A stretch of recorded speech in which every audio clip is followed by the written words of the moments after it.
James is one of the most common first names in the English-speaking world.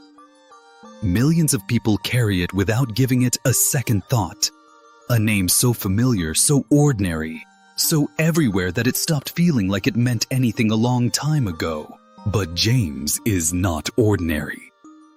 It is one of the oldest continuously used names in Western civilization, carrying a bloodline of kings, apostles, warriors and revolutionaries across 2,000 years of history.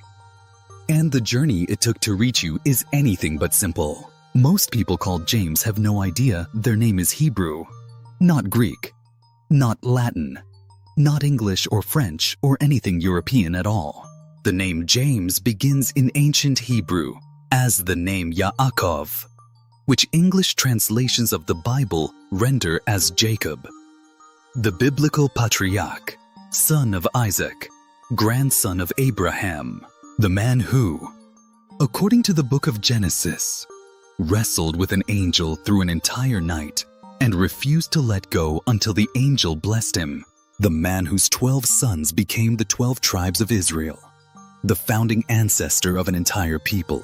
Yaakov in Hebrew means he who grasps the heel, a reference to the biblical story of Jacob being born holding his twin brother Esau's heel, as if trying to pull him back and take his place. Some translations render it as supplanter, someone who takes the place of another, someone who refuses to be second.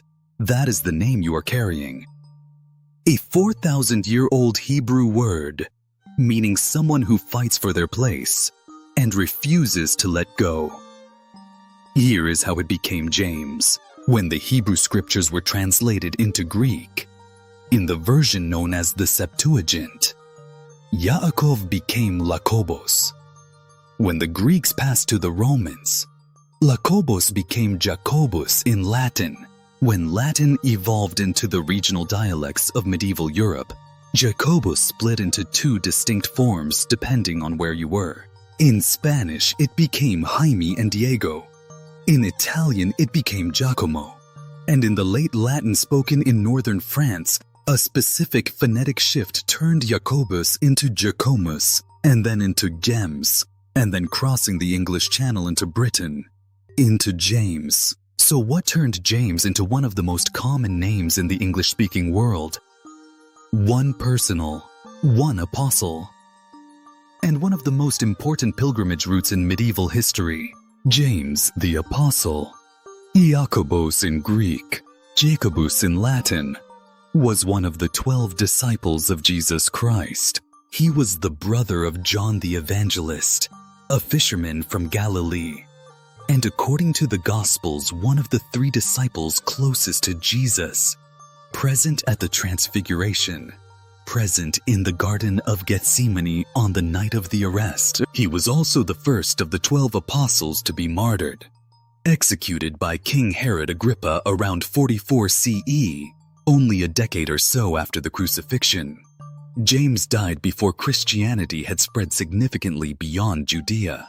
Medieval tradition held that after his execution, James's body was miraculously transported to the northwestern tip of the Iberian Peninsula, to the region now known as Galicia in northwestern Spain, where it was buried and eventually rediscovered in the 9th century. A cathedral was built over the site. The city that grew around it was named Santiago de Compostela, St. James of the Field of Stars, and the pilgrimage route that developed to reach it, the Camino de Santiago, became one of the 3 most important pilgrimage destinations in medieval Christianity, alongside Rome and Jerusalem. For 500 years, millions of Christians from across Europe walked hundreds of miles to reach the tomb of St. James. They passed through France, over the Pyrenees, across northern Spain, spreading the name of the apostle into every community they passed through, and every community they came from. The name James spread across medieval Europe on the feet of pilgrims. Every family that named a son after the apostle was connecting their child to the most famous pilgrimage in the Western world, and every generation that followed continued the tradition. building the name's frequency until it became the default, the ordinary, the everywhere name it is today. The apostles spread the name across Europe. The kings made it powerful. James as a royal name begins in Scotland, specifically with the Stuart dynasty, the royal house that ruled Scotland from 1371 and eventually inherited the English throne as well. Between 1406 and 1625, Scotland had 6 consecutive kings named James. 6. James I through James VI. A royal naming tradition so consistent that it became essentially synonymous with Scottish kingship itself. James V of Scotland was captured by the English as a child and held prisoner in England for 18 years, during which time he educated himself so thoroughly that he became one of the most accomplished poets of his era. James IV was arguably the greatest of them, a Renaissance prince who spoke multiple languages, patronized the arts and sciences, founded the Royal College of Surgeons, and died at the Battle of Flodden in 1513, leading his army in person. The last British monarch to die in battle, James VI of Scotland became James II of England in 1603, uniting the Scottish and English crowns in a single person for the first time.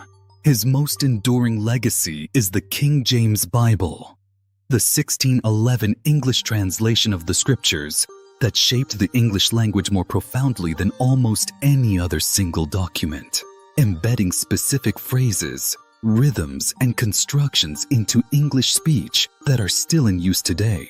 By the time the name reached the American colonies in the 17th and 18th centuries, it carried the accumulated prestige of centuries of royal association, which is a significant part of why it became so dominant in the colonial and post-colonial English-speaking world.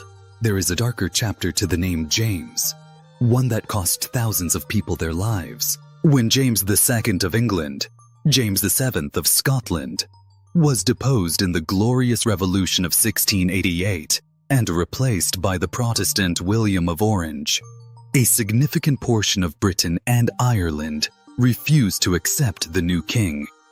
They remained loyal to James and his descendants, the exiled Stuart line living in France. These loyalists were called Jacobites, from Jacobus, the Latin name for James. The Jacobite cause was not simply a political preference. It was a cultural and religious identity, particularly in the Scottish Highlands and in Ireland, where Catholic communities saw James as their legitimate king and William as an illegitimate Protestant usurper. For nearly 60 years, Jacobite risings erupted across Britain. In 1689, in 1715, in 1719, and finally in the catastrophic rising of 1745, led by Charles Edward Stuart, Bonnie Prince Charlie, that ended in the massacre at Culloden. Thousands of people died for the name James. Entire Highland clans were destroyed for their loyalty to the Stuart bloodline.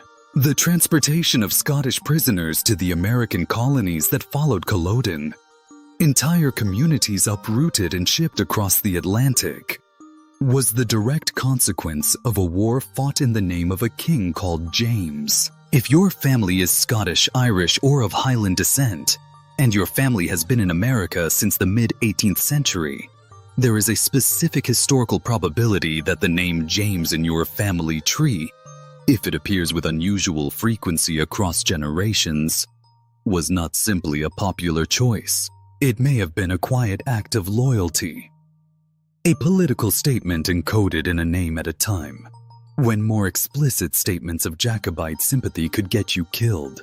The name James spread so widely that it now appears across almost every European-descended culture in the world. But its frequency and distribution vary in ways that are ancestrally informative. In Scotland and Ireland, James runs at historically very high frequencies, a combined product of the Stuart royal naming tradition and the Jacobite cultural loyalty that kept the name politically charged long after the cause itself was defeated. A James in a Scottish or Irish family line before 1800 carries a higher probability of Stuart-era political meaning than the same name in an English or American family of the same period. In Spain and Latin America, the equivalent name Jaime, Diego, Santiago carries the apostolic pilgrimage tradition most directly. Santiago is literally Saint James. Santo Iago, a compressed form of Sanctus Jacobus.